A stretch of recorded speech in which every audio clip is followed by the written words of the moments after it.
time. It's our time, my friends. Time for millions of maturepreneurs, 55 plus, who are hashtag not done by a long shot, to revolutionize how we lead, do business, and innovate our world. I'm your host, Jeanette Anderson, and welcome to my conversations with fascinating people who would rather inspire than retire.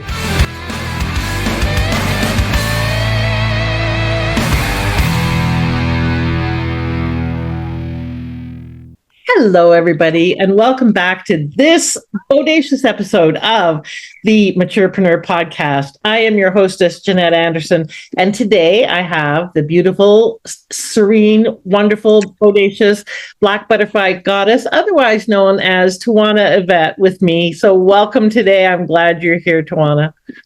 Thank you so much for having me here, Jeanette. I am so excited about our conversation. Oh, it's going to be fun. Okay, so you're calling in from near the DC area, right? So you're yes. Virginia, beautiful, beautiful area there. I've got friends who live there from Canada who live in Virginia, close to you, actually. And as always, folks, we're going to be talking. I'll give you the formal intro and tell you what we're talking about. We're going to go where we go, and we'll find out some juicy, secrets from Tywanah about, that she doesn't normally tell people. And today we're going to be talking about the rise from survival to sovereignty. So I know, we've all gone through a lot of shit in our lives. We've all dealt with a lot of difficulties. Many of you have gone through traumas and challenges. And so what we're going to be learning and talking about today is some very practical things about overcoming trauma, the spiritual side of life, and how to tap into some of those tools to be able to heal, and other ways to really overcome some of those childhood traumas or later abuses in life so that you can be your best, most finest, most bodacious self and the gift to the world that you're meant to be. So important work. And I have a lovely woman who does this with her whole heart and soul. So there's going to be some great juicy information for you here. So meet Tywanah, a spiritual strategist, trauma recovery facilitator, woman's advocate, best-selling author, and inspirational speaker. As a fourth-generation intuitive healer and psychic medium, her journey from childhood trauma and abuse to empowered leadership fuels her mission to help women rise. She's the founder of Black Butterfly Goddess, where she guides women through deep healing using oracle readings, ancestral wisdom, and soul-led coaching. Tywanah is also the visionary behind the HealHER Summit, the Why Movement, and Reclaiming Her, a sacred healing journey from narcissistic abuse. Her passion is helping women transform pain into power and purpose, from ashes to ascension. By the way, guys, if you're listening, don't tune out. It's probably going to be very helpful for you too. Okay. Welcome, Tywanah. I love it. I love the work you're committed to doing. It's beautiful. So thank you. Let's launch right in. But before I find out juicy stuff about you, tell me why Black Butterfly Goddess, because I know people are wondering. So where'd that come from? So I thought I came up with Black Butterfly Goddess on my own. It was because my new self went through this metamorphosis, this melting, and then this rebirth. When I went through my spiritual awakening, and I've always loved butterflies. They're my thing. And so I chose the black butterfly because I had to rise from the ashes of the darkness to get to where I am today. But I just so happened a couple of months ago to stumble upon an article on, I don't even remember where it was I was reading. Black butterflies signify ancestral wisdom. Oh, interesting. So, yes. Very well. Yes. Okay. Yes. No accidents in our world. All right. So today we're going to be talking about rising from survival to sovereignty. So before we dive into the deep end there, tell us something about you that would surprise us, something that maybe your friends don't even know. You get bonus points for it being really juicy, but whatever you want to share is fine. So tell us something about you that people wouldn't guess. I am single and happily celibate for the last 4 years. Excellent. That's very, That's juicy. I am single and at times happily celibate, and at times not. It depends on where the phase of the moon is most of the time, frankly. It's so funny because I didn't realize that was a thing until one time a man I dated for a long time on and off. I phoned him and he started laughing. And I said, "What are you laughing about?" He said, "I knew I'd hear from you." I said, "What you knew you'd hear from me?" And he said, "It's a full moon." And I was kind of like, is that a thing? And yeah, it's a thing. Pretty regularly, he would hear from me on the full moon in particular. I love it. I love it. We went here, but that's okay. Your journey has been a journey of survival to sovereignty. So it's about your purpose or your why, kind of outside of the realm of here's what happened, but just what do you think your purpose in life is? Oh, I know my purpose, and it's to help women heal their traumas and find their voice. Okay. That is my purpose. And why is that? Why does because well, I signed a soul contract, but in addition to that, because I had to heal my traumas alone. And it's important that women have someone, a woman who believes in them, to cheer them on as they're healing the gunk, especially, you know, in our age group. You think your purpose in life is to get married and have children, but you forget you. You forget that you came here alone and that there was something in you that you're supposed to do. And a lot of us are just now finding out what that thing is after being, you know, a period of feeling lost. Right. So it's my why. All these things for all these other people. Now we're saying, but who am I for me?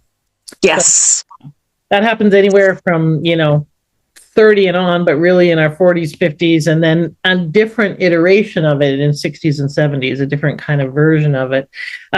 All right, so let's talk about your journey and what that has been that had you go from a corporate job to doing your own coaching business for the past 3 years and your spiritual awakening, all of that. So start where you want to start. Tell us what your journey's been and how it's guided you to this moment.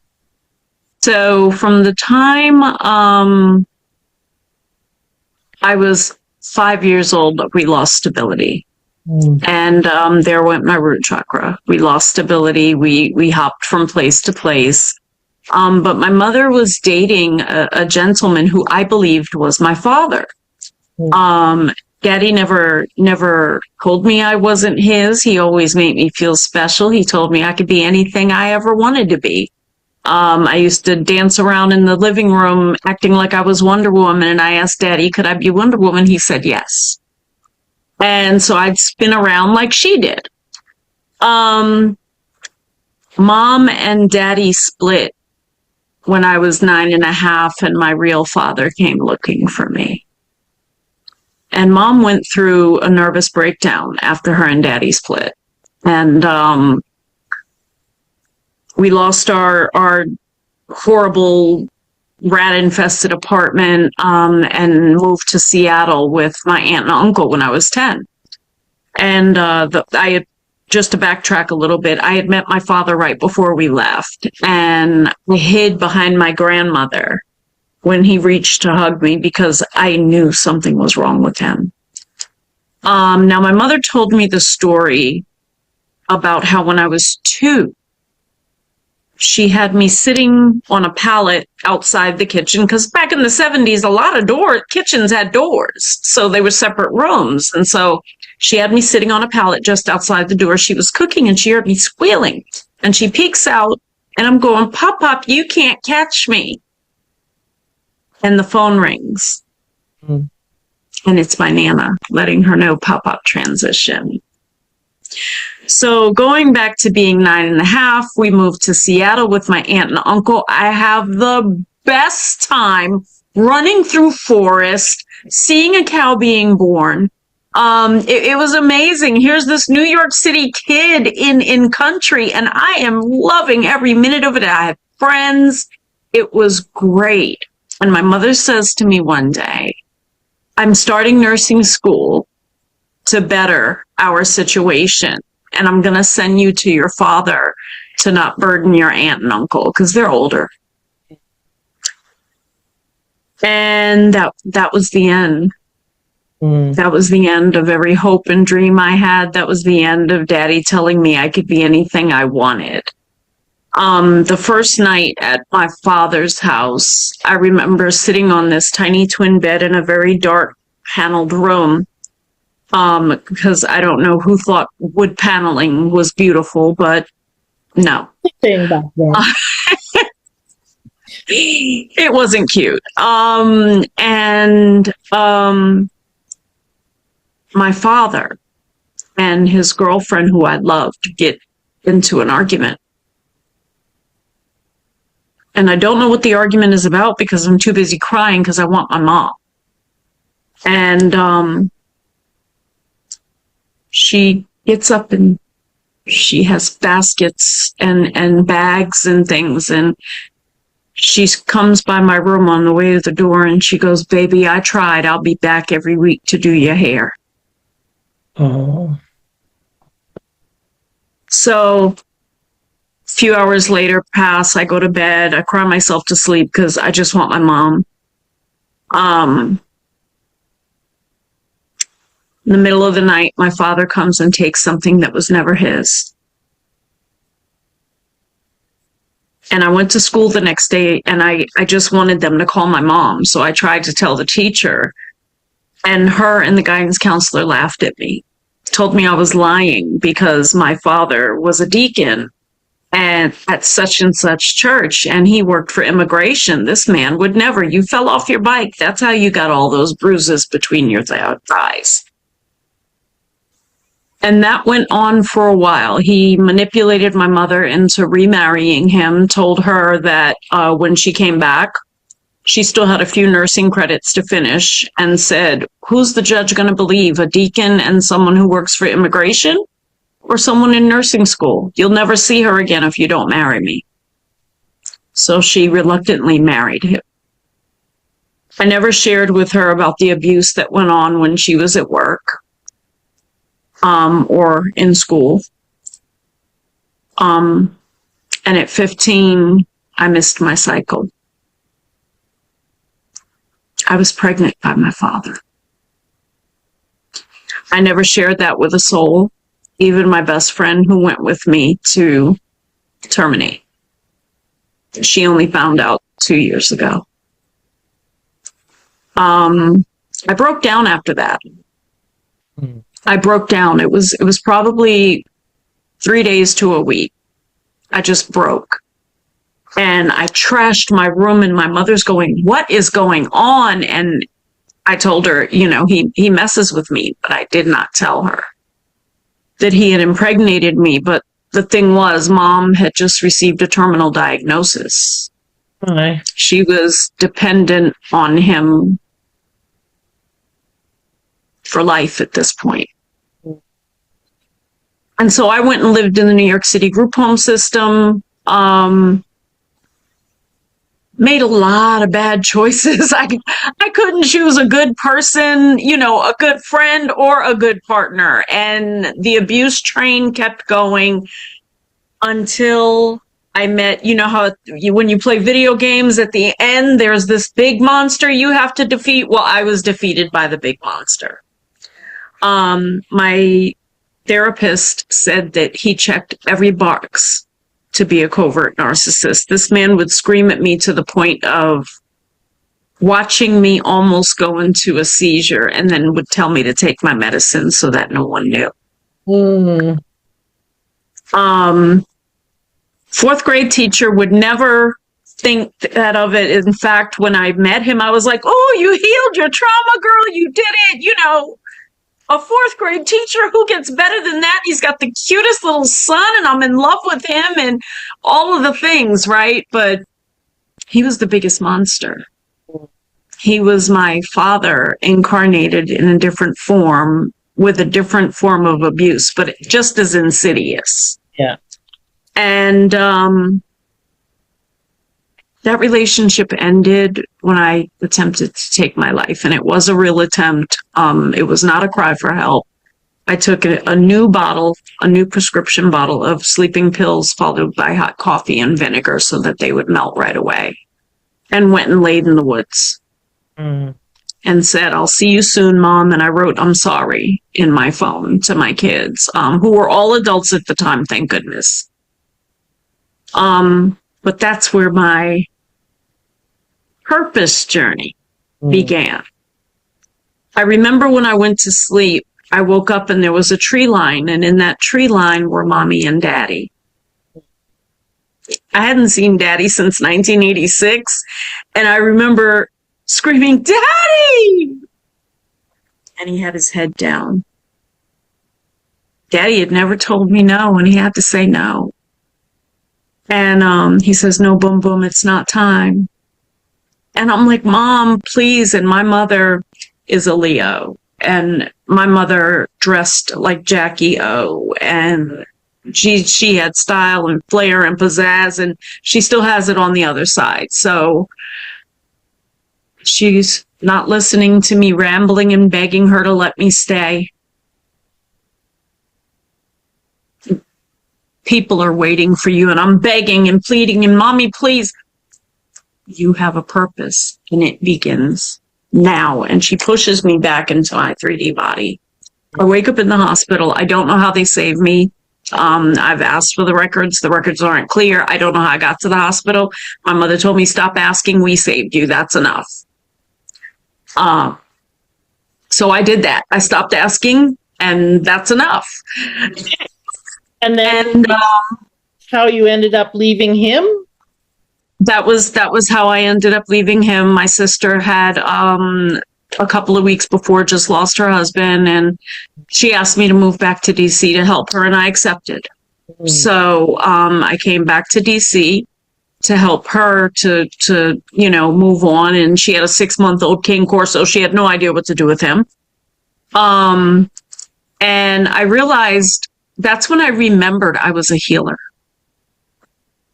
because my body literally was filtering her emotions, but I'm still screaming on the inside because I just left my 2 children who I've never lived apart from in a state where, car wrecks are 1 in a million. It happens all day, every day. Both me and my daughter have been in near fatal wrecks there. So, I'm leaving them there. They have nobody to call if they get stuck on the side of the road, nothing. I left all my belongings and I moved here, and I realized I was filtering her emotions, but I also realized I could see her husband, and I'm always trying to pretend like I can't. And because my sister believes in nothing spiritual, nothing. And so he would try to get my attention, and I'd act like I can't see you. And a couple of days before I moved out of my sister's house, I'm sitting there playing with the dog and watching TV, and it was the day they called the government workers back into the office. And my sister, it was the first day she had left the house, and he says something, because I saw him standing in the doorway of the kitchen, and I kind of turned my body, and I forgot what he says, and I go, "That's ridiculous." And oh, you got me. And he's like, I knew you could see me, and I knew you heard me. And he's like, "You have to give your sister this message." And I'm, "Me? No, don't you want a Post-it note? Can't you leave it on the whiteboard in her office or something? She knows your handwriting. Like, can't you? I'll hand it to you. I'll hold it for you." He's like, "No, you have to do it." And I waited 9 months to deliver that message. But after that makes it more challenging too, right? Not only it does gifts, but stepping into your gifts with someone who's skeptical about those gifts. Yes. Yeah. So,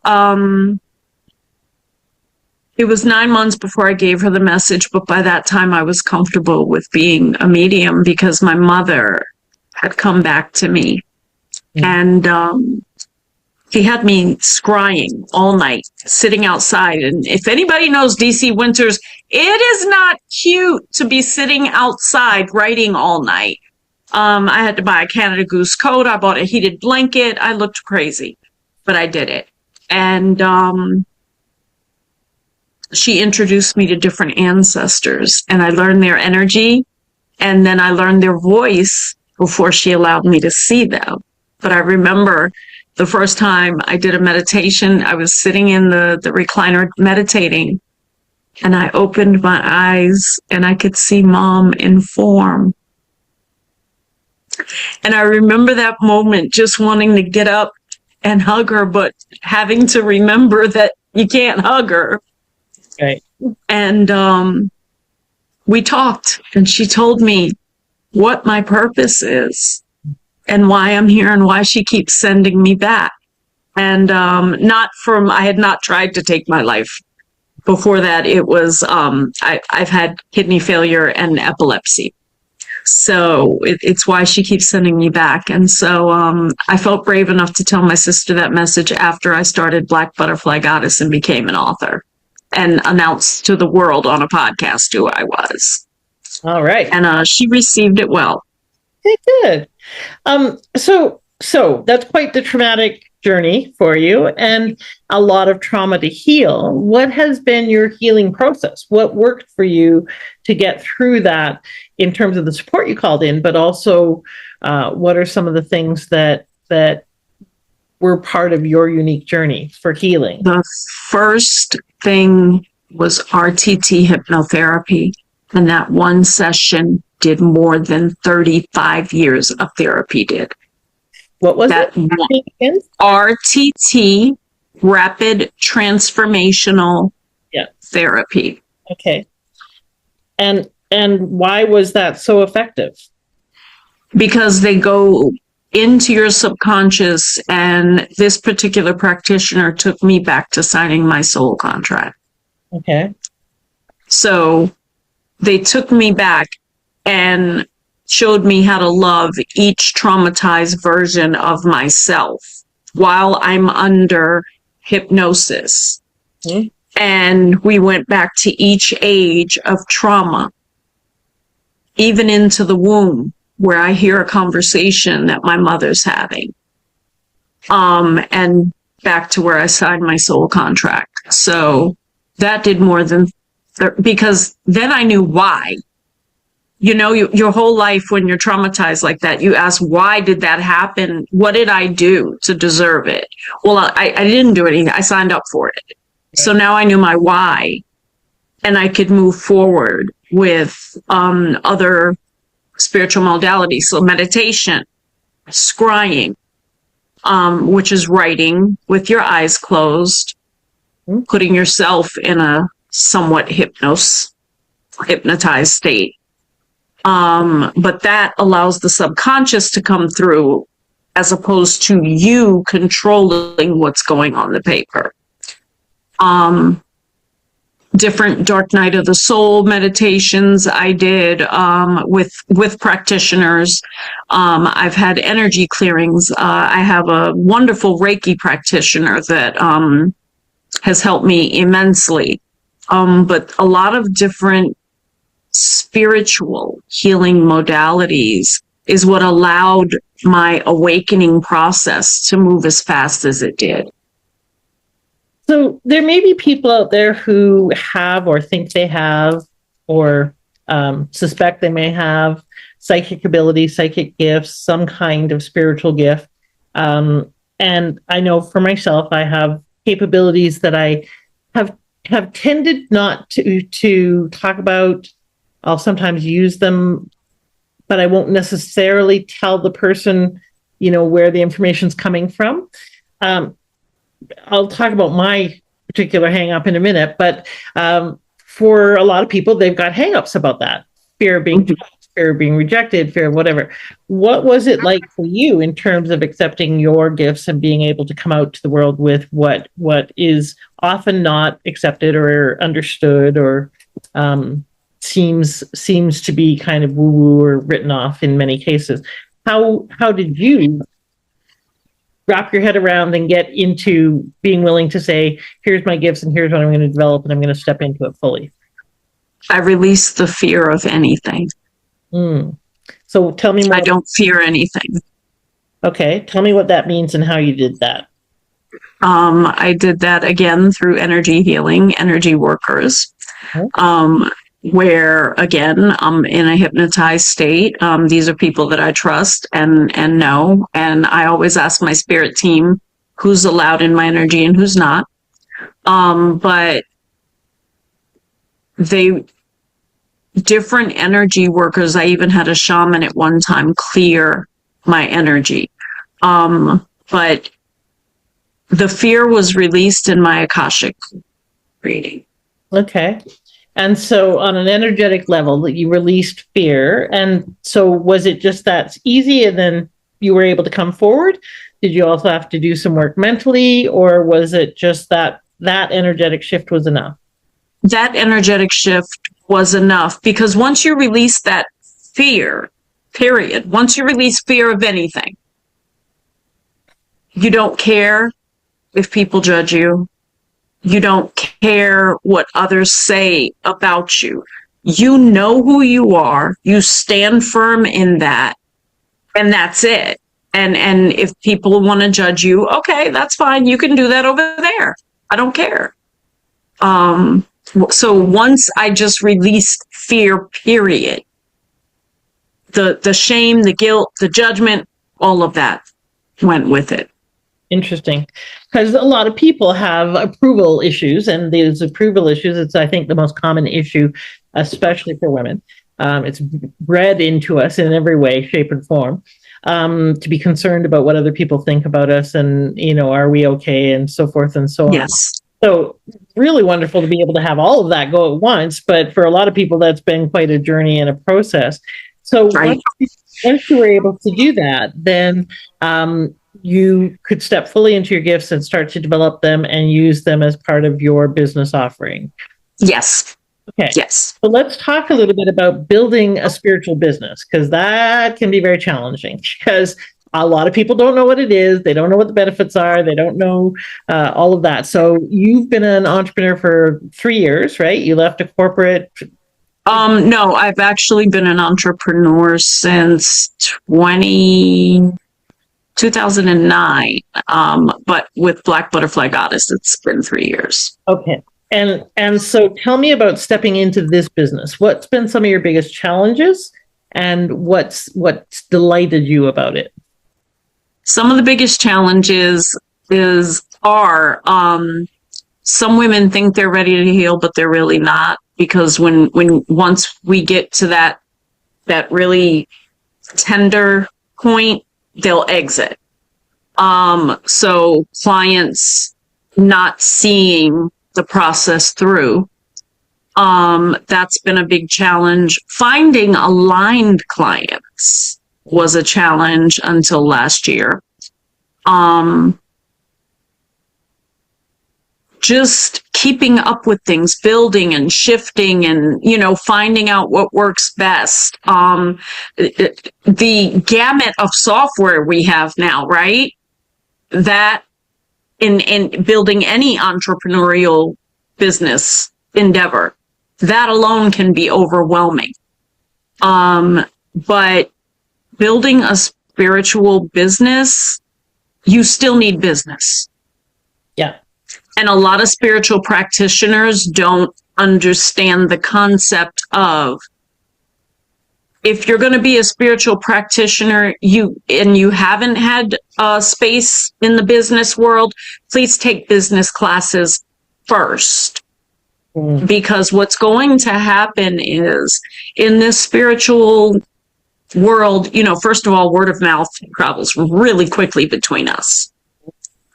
So if you're amazing, then our fellow friends, our fellow spiritual ladies know you're amazing. And if you're not, then they know that too.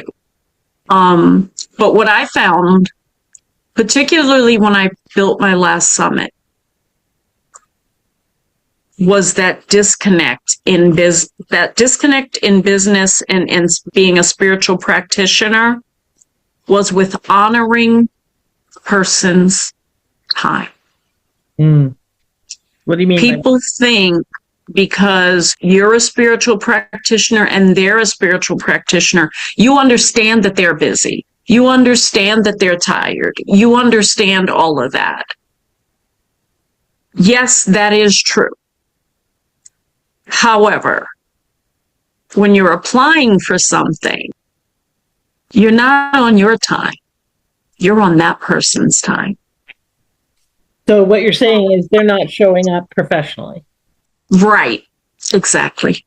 Yeah. Which is a challenge and an issue in general, but particularly in this realm where people don't have that belief that they need to be as structured as they need to be, that they think it's more about the go with the flow and so forth and so on. And yes, we need to be in touch with our guides, our knowing, our wisdom, our intuition, what of God, whatever it is that you are using to be your partner in the journey. Yes. And you are a human being running a business and need to be professional if you want to be successful. It's just that simple. You need infrastructure, you need structure, you need to be in integrity and keep your word. If you say you're going to be yes, show up on time, ready to go, that kind of thing. And yeah, I hear you. That doesn't often get taught to people. In fact, seldom have I come across even coaches, never mind healing practitioners and spiritual people and energy workers and so forth. They are taught modalities, but they're not taught how to sell those modalities, how to market them, yes, how to be in business with those tools.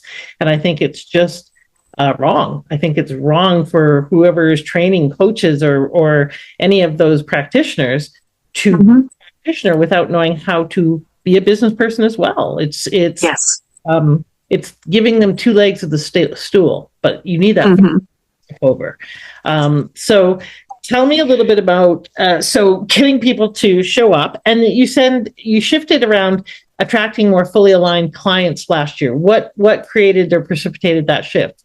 How did you start getting clients that were a better fit for you?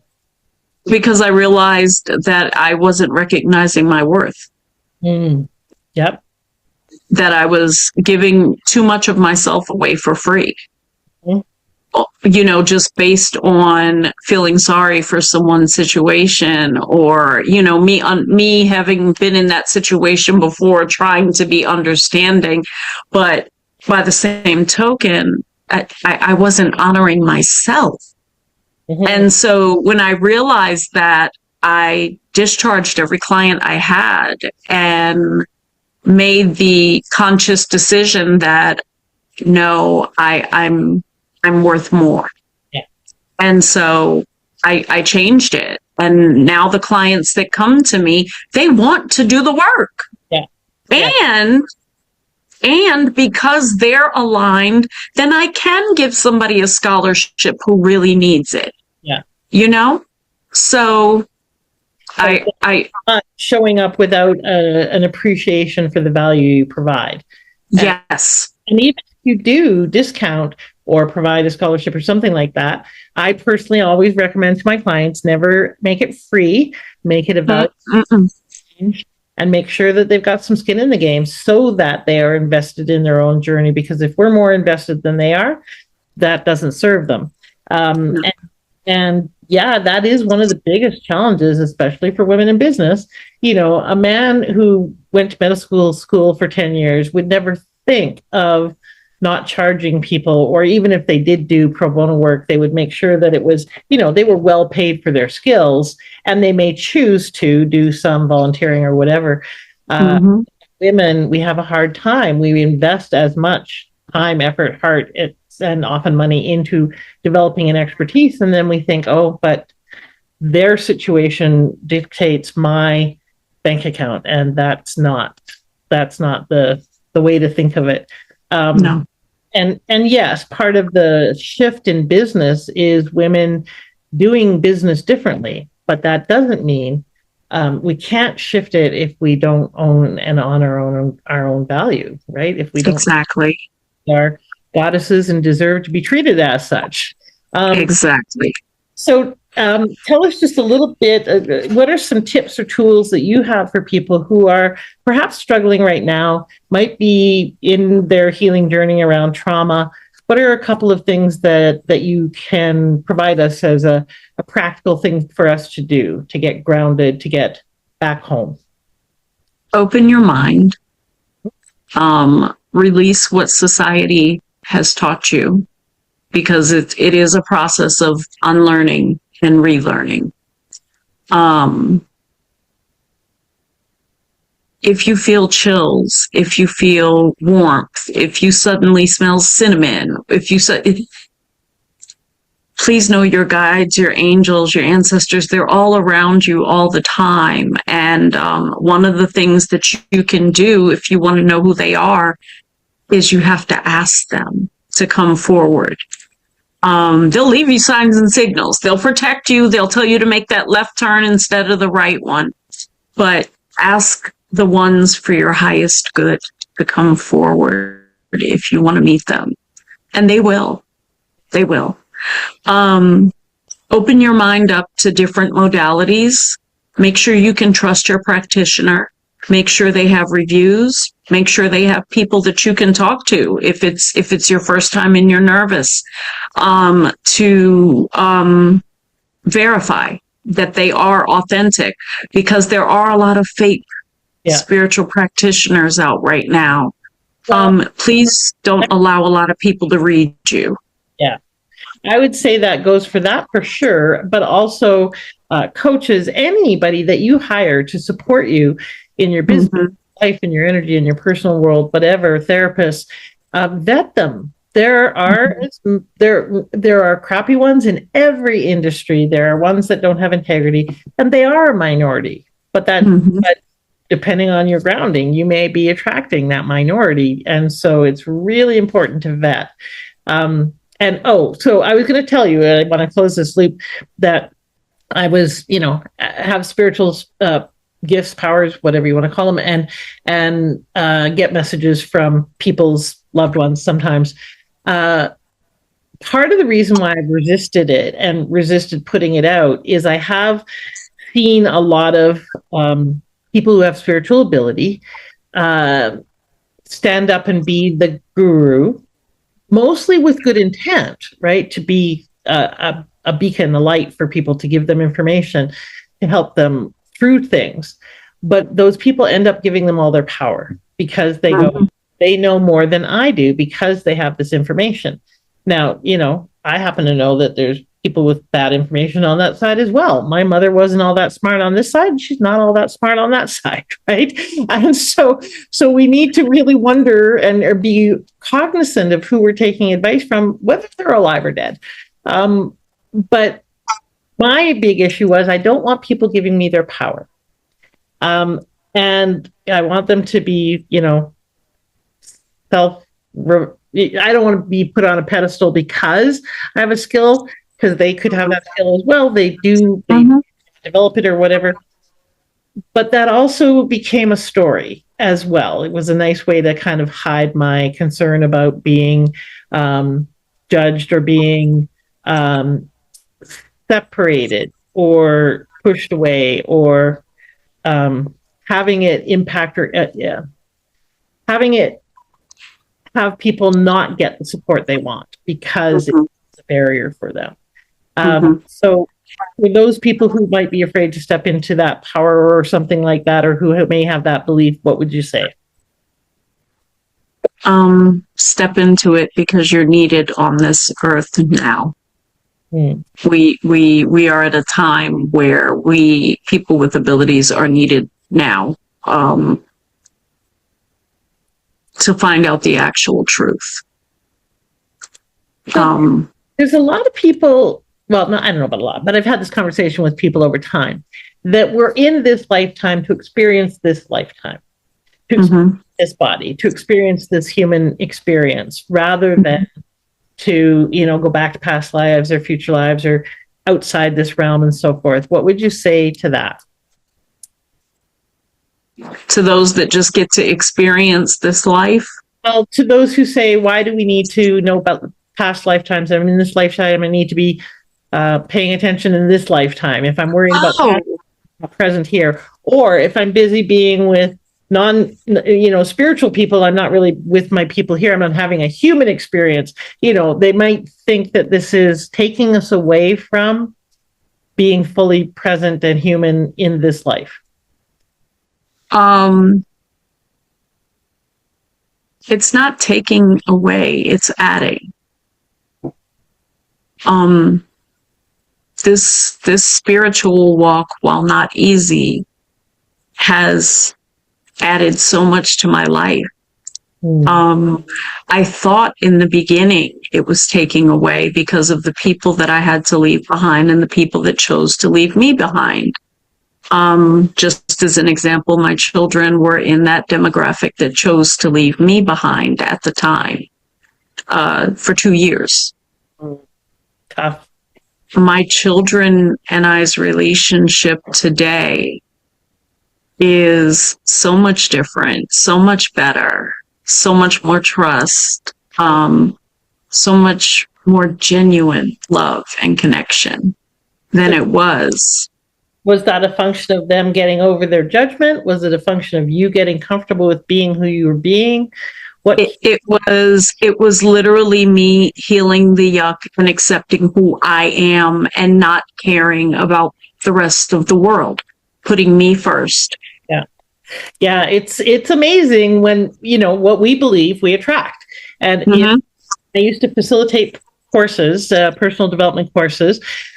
I facilitated a very intense second level one that was 5 days long and so forth, and very experiential. And there was an exercise where we would get feedback and give feedback to everyone in the room, because people are really scared of saying truth, speaking truth. And I could tell you exactly when I was going to get feedback on my size, in which courses I would get feedback on my size and which ones I wouldn't. Anytime I had stuff about it, I get feedback about it. If I didn't have any stuff about it, I never got any comments or feedback about it. Right? It's an example of we attract what we put out, we attract what we believe. And if we have stuff about it, we're going to get stuff back from people about it. So really what you're saying at a very deep level, and I hope you're hearing this, ladies and gentlemen, if you're struggling with some fears around the judgments, the first person that you have to get over judging you is yourself. You have to get that and own this as a part of who you are as a beautiful, different, unique individual. And once you own it and don't have stuff about it, you're not going to attract that, right? I traveled through Central and South America by myself, and people would always come up to me and say, "Oh, aren't you scared you're going to get mugged and da da da?" And I was like, "No, I believe people are good, and so that's what I get." Now, doesn't mean I was stupid and walked down dark back alleys by myself, but I wouldn't do that in Calgary, never mind, Bolivia. And so we get what we expect. Now, but it doesn't mean there's not shit that goes on in the world. Doesn't mean we don't create dramas and traumas. It doesn't mean that everything's perfect and peachy, but check what you believe about yourself. Check what your fears are that are operating. Listen to this experience of when I shifted that, everything shifted. Yes. Because that's where to focus. All right, we have many things we could talk about, but let's and I love that advice around the various different ways to really start to unearth the trauma, to be with it, to make space for it, to allow yourself to heal from it, to call in support around it. So spiritual support, but also healers and other people to help you with this. Courses, personal growth courses, read personal growth books. All of those things are part of the journey, and the whole part of it, I think, for me anyways, because I've done many, many personal growth courses and read hundreds of self-help books and so forth, is it allows me to pull back from the end of my nose what's happening, to see it out there, to see it against, like I think of it like a drive-in movie, to see the projection of whatever is going on that it outside of myself. I hear it in the song, I read it in the book, I realize it in a course. That's how the universe speaks to me, is through these other voices and that's how I get my insights and how I can shift and do the growth work. So listen. It might be the song on the radio. It might be the personal growth workshop. It might be that healer. It might be, Tywanah, that supports you in getting that perspective and that understanding, soul deep understanding of who you really are. Yes. What's one last piece of advice you want to give to people? Let's talk first about business. So people who may be thinking, okay, I want to go into a healing business, a spiritual business, or whatever. What's a couple of things you would tell them to either encourage or discourage them about that? What would you say? One thing I would say is if you don't have a friend or a colleague or, someone that's in the spiritual business, reach out to one of us all over the world who are in spiritual business that can tell you how to get that solid foundation so you're not slipping and sliding everywhere when you first start, because it can be overwhelming. Number two, make sure you're versed in business and you behave with, as she said, integrity and character, because your name is all you have. And your name will be in rooms that you never see. Yeah. So you make sure your name is one that receives praise and not, ooh, you don't want to deal with her. And lastly, find the right tools. There are so many different tools out here that we can use right now to reach, to house, to run our businesses. So find the right tools and go with what you feel your business should be. If you're attracted to certain colors, if you're thinking certain things, you feel those sensations for a reason. Our ancestors' DNA is in us. So it could be one of them pushing you along, giving you some guidance, saying, hey, yes, this is the way to go. So honor those unctions that you receive as you're building your spiritual practice. A great way to weave the inner and the outer as well. And if you are looking for support, I'll do my little plug here. If you're looking for support on the business side of running the business and you don't have a good business coach, who can support you with both the inner and the outer game. We are whole human beings. We need to deal with all of it because, the 4 inches between your ears and your energetic issues and your beliefs are the thing that are likely to get in the way of your success more than anything else, more than the tactics and the strategy and what marketing you have. Now, once you clear some of that out of the way, you still have work to do on the marketing and the sales and all the rest of that, but work with someone who can support you with both. So if you would like to have a call about that, please check out the link in the show notes somewhere or in my bio. Book a complimentary call with me. When you are ready to deal with that trauma and you're looking for energetic support, you're looking for how to tap into your deeper knowing and to really use your skills and abilities internally and spiritually to heal yourself, reach out to Tywanah, get support from someone like her and her who are passionate about, knowledgeable about, and experienced in holding your hand as you walk that path. So how can they find more information about you? Where should they go? blackbutterflygoddess.com, Black Butterfly Goddess on any social media. And my name is Tywanah Evette. So if you want to reach out personally on my personal social media, please feel free. They are all open channels for all of you who would like help or just have questions. Yeah, it's beautiful. All right. And she does have a community that you can be part of as well. She's putting out summits called the Rise and, what was it? Rise and Reclaim is the next one in October. Yes. So watch for those. And also, you have a gift for people. So tell them about that, the Inner Power Awakening Kit. Yes, that's a very powerful kind of way to start. So in there, I have how to, do energy clearing. There's an ebook on that because anytime you do energy work, you should make sure the energy around you is good and that there's no ick hanging around, any lingering people that are on the other side or anything like that. There's a really powerful journal in there. There's a bunch of affirmations. There's a grounding meditation. And then I have another one in there about being aware of your psychic gifts. So another ebook. So yes, very powerful package to get put your feet in the water kind of thing. Okay. So, and an ebook on how to find your spiritual gifts as well. Okay. Yes. I'm just writing this all down. So you can go and get that Inner Power Awakening kit from the Vault. So we have put the link to the Vault in the show notes and in the information here. And go and find Tywanah and her gift, the Inner Power Awakening kit. And you can opt in for that. But while you're there in the Vault, you can also go and see all of our previous speakers' gifts and download them at the same time. And if someone comes and watches your episode later, they can still get your gift even though they haven't seen your episode yet. So it's an opportunity for our speakers and for our listeners to get more value and to be able to go and get more goodies all at once. So please go and check out the Vault and grab this kit. It's got a tremendous amount of supportive resources in it for you.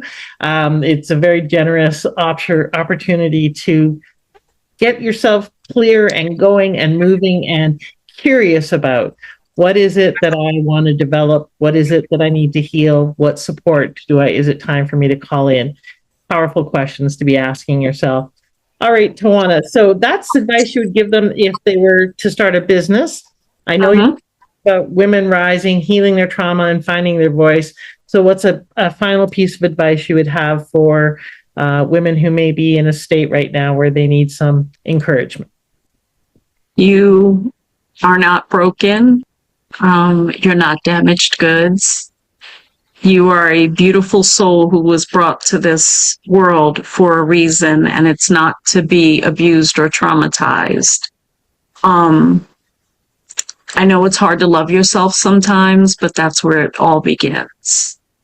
And so please evaluate your situation. If it seems volatile, please excuse yourself and begin the healing journey. And there are thousands of us healers who will be happy to gently take your hand and guide you over the bridge to your spirit team. Beautifully said. And I hope you hear the invitation to take care of you, however that looks. Thank you for being here. Please do subscribe and share this episode. There is someone out there who needs to hear this message. Thanks for being here, everybody. Have a wonderful week. Bye for now. Bye.